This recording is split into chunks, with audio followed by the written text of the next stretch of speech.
Hello guys, നമ്മുടെ കേരളത്തിൽ കുംഭമീന മേട മാസങ്ങൾ ഉത്സവ മാസങ്ങളാണ്. ഒരുവിധം എല്ലാ അമ്പലങ്ങളുടെയും ഉത്സവം ഈ ഒരു സമയത്താണ് വരിക. എൻ്റെ സ്ഥലം തൃശ്ശൂരാണെന്ന് നിങ്ങൾക്കറിയാമല്ലോ. അപ്പോൾ തൃശ്ശൂരത്തെ ഒരുവിധം എല്ലാ അമ്പലങ്ങളിലും ഈ ഒരു സമയത്ത് പൂരങ്ങളുടെ കാലഘട്ടമാണ്. ഇത് ഉഷ്ണകാലത്തെ ഉത്സവമാണ് എന്ന് പറഞ്ഞാലും ഭയങ്കര പൊലിമയോടുള്ള ഉത്സവങ്ങളായിരിക്കും. ഞാനപ്പം ഇന്ന് രാവിലെ പാറമേക്കാവിൽ പോയിട്ടുണ്ടായിരുന്നു. പാറമേക്കാവിൽ ഉത്സവം നടക്കുകയാണ്. ഇനി തിരുവമ്പാടിയിൽ വരുന്നുണ്ട്, ഗുരുവായൂരിൽ വരുന്നുണ്ട്, മിക്ക അമ്പലങ്ങളിലും ഉത്സവങ്ങളായിട്ട് വരുന്നുണ്ട്. ഞാൻ പറയാൻ വന്ന വേറൊരു കാര്യം കൂടിയാണ്. ആറാട്ടുപുഴ പൂരം മാർച്ച് 30-ാം തീയതി വരുന്നുണ്ട്. തൃശ്ശൂർക്കാർ പറയാറുണ്ട് ആറാട്ടുപുഴ പൂരം ദേവമേളയാണ്, അവിടെ എല്ലാ ദേവീദേവന്മാരും എത്താറുണ്ട്. അതുകൊണ്ട് തന്നെ ഒരുവിധം അമ്പലങ്ങളിലൊക്കെ നേരത്തെ തന്നെ അടയ്ക്കും. അപ്പൊ കാശിയിൽ വരെ അമ്പലം അടയ്ക്കും എന്ന് കേട്ടിട്ടുണ്ട് ഞാൻ. സത്യം പറയാലോ, പണ്ട് ഞാൻ വിചാരിച്ചത് അതൊക്കെ തള്ളാന്നാണ് കേട്ടോ. പക്ഷെ റീസെന്റ് ആയിട്ട് ഞാൻ നമ്മുടെ ആനന്ദവനം ഭാരതി സ്വാമിയുടെ ഇന്റർവ്യൂ കണ്ടിരുന്നു. അപ്പൊ അതിൻ്റെ അകത്ത് സ്വാമി മെൻഷൻ ചെയ്യുന്നുണ്ടായിരുന്നു ആറാട്ടുപുഴ പൂരത്തിന് കാശി വിശ്വനാഥ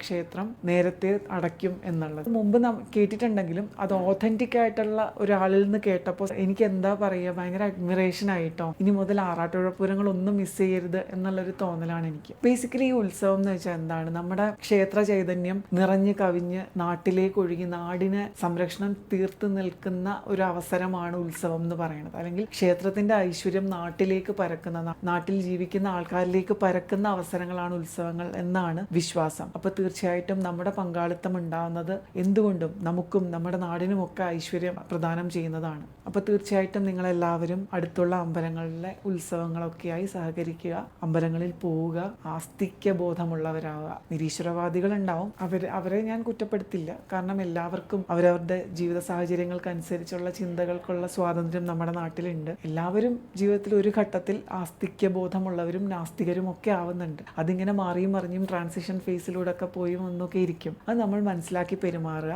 ആരെയും ഒന്നിനും കുറ്റപ്പെടുത്താതിരിക്കുക, ഒന്നിനും നിർബന്ധിക്കാതിരിക്കുക. നമുക്ക് തോന്നി ചെയ്യുമ്പോഴാണ് അത് നമ്മളിലേക്ക് എത്തുക. അപ്പോൾ തീർച്ചയായിട്ടും ഉത്സവകാലമാണ്. എല്ലാവർക്കും ഉത്സവങ്ങളുടെ പോസിറ്റിവിറ്റിയും സന്തോഷവും ഉണ്ടാവട്ടെ എന്ന് പറഞ്ഞുകൊണ്ട് ഈ ഒരു വ്ലോഗ് ഞാൻ അവസാനിപ്പിക്കുകയാണ്. അടുത്ത വീഡിയോയിൽ മറ്റെന്തെങ്കിലും വിഷയമായി വരുന്നത് വരെ tata, bye bye, see U.